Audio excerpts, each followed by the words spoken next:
New tonight, a Grand Rapids man thankful to be alive after what he says was a close call with police.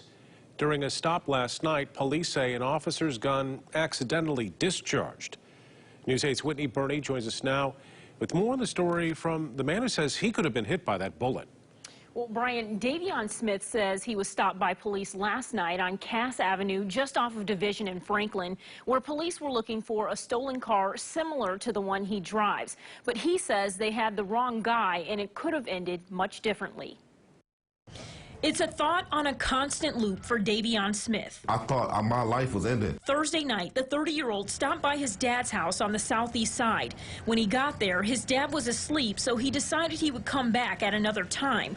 But as he walked out, the unexpected happened. I go down the stairs and I get to the sidewalk. I see movement coming from the left of me, and I thought somebody was kind of trying to rob me, because you know it is a high crime area that I was in. So I looked to my left and I kind of got scared, and I shot ran to my right, and I made it about 5 to 7 feet, and I heard a gunshot go off. And when I heard a gunshot go off, I fell to the ground.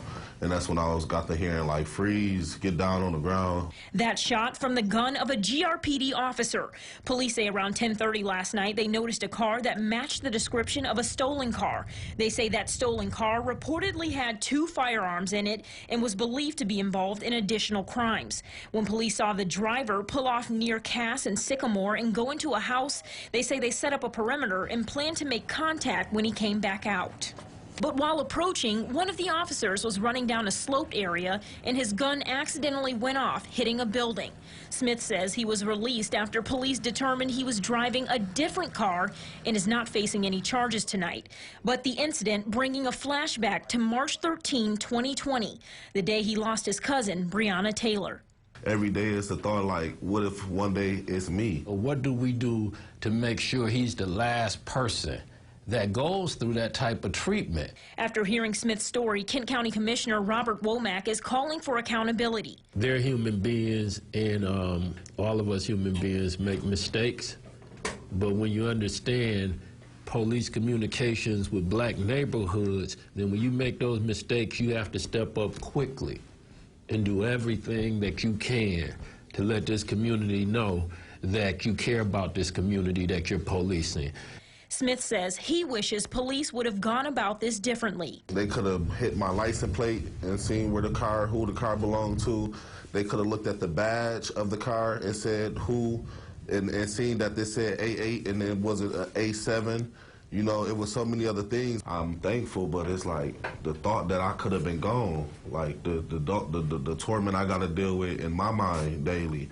You know what I mean? Of me not walking into my 3-year-old child running up to me, that look up to me, my other children that look forward to talking to me on the phone, my mom that loves to conversate, you know, my dad that loves to check on me every once in a while. All that could have been really gone, stripped from me behind a mistake. Tonight, Smith says he still hasn't received an apology from police or an explanation. Smith, Womack, and local activists are hoping to speak with Chief Eric Payne about this incident sometime this weekend. GRPD declined our request for an on-camera interview as their Internal Affairs Division investigates this incident. We also requested the body cam footage from the stop, but we don't know when or if we might receive it. Live here in studio, Whitney Burney, News 8. All right, something that we'll have to follow there. Whitney, thank you.